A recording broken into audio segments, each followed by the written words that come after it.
நம்ம கட்சிக்காரர் ஒன்னா இருந்தாலே எத்தனை பேர் கட்சி ஆரம்பித்தாலும் ஒரே ஒரு கணக்கு சொல்றேன். மு.க. ஸ்டாலின் ஆட்சி சிறந்த ஆட்சி போட்டு 54% மாவட்ட செயலாளர்கள், பகுதி செயலாளர்கள், கவுன்சிலர்கள் இவங்க மேல கோபம். ஒன்னா இருந்த அதிமுகவை ஜெயிச்சுதான். அதனால ஒன்றாவதோ பிரிந்திருப்பதோ பற்றி கடுகளவும் கவலைப்படுகிற கட்சி திமுக கிடையாது. யார் யார் ஊழல் செய்தார்களோ அவர் மீது வழக்கு வரும். வழக்கு வந்து சந்திக்கிறாங்க. 2019 தொடர்ந்து வெற்றி பெற்று வந்தோம். 26 தொடர்ந்து அந்த கூட்டம் அப்படி 26 தேர்தல் எல்லோர சுட்டி காட்டியதை போல பல சக்திகள் நம்மை எதோ செய்யணும்னு பார்க்குது. கூட்டணிகளை பிளவு ஏற்படுத்த பார்க்கிறது.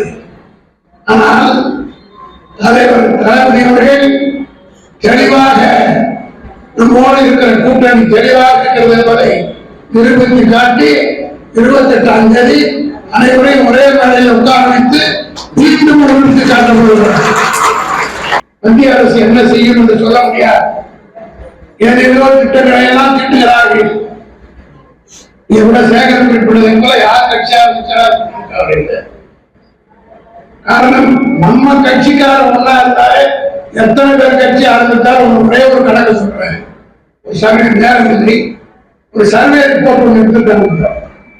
அது இந்த சர்வே ரிப்போர்ட்ல சொல்லியிருக்காங்க 54 பேர் மு.க. ஸ்டாலின் ஆட்சி சிறந்த ஆட்சி போட்டு 54%. 17% இந்த ஆட்சியின் மீது எங்களுக்கு ஓரளவுக்கு திருப்தி இருக்கிறது. அதாவது எதிர்ப்பு இல்லை.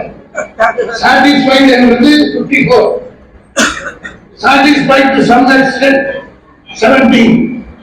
ஆக 71% மக்கள் மு.க. ஸ்டாலின் மீது நம்பிக்கை இருக்கிறது என்று ஓட்டு போட்டுகிறார். மீதி இருக்கிற 29 பேர் தான் நமக்கு எதிர்ப்பார்கள்.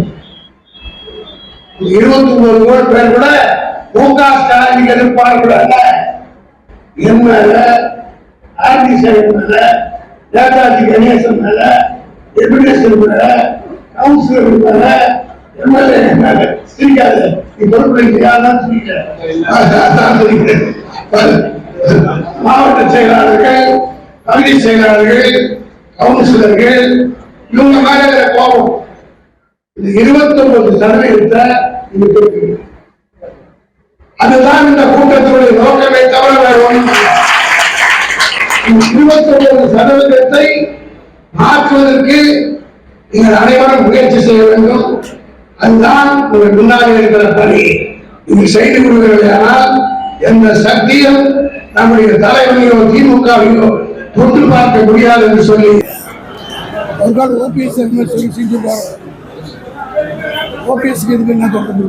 அதிமுக ஒன்றிணைக்கக்கூடிய வேலைகள் நடைபெறுவது ஒன்னா இருந்தா எங்களுக்கு கெட்டு போனா எங்களுக்கு ஒன்னா இருந்த அதிமுகவை ஜெயிச்சுதான். அதனால ஒன்றாவதோ பிரிந்திருப்பதோ பற்றி கடுகளவும் கவலைப்படுகிற கட்சி திமுக கிடையாது.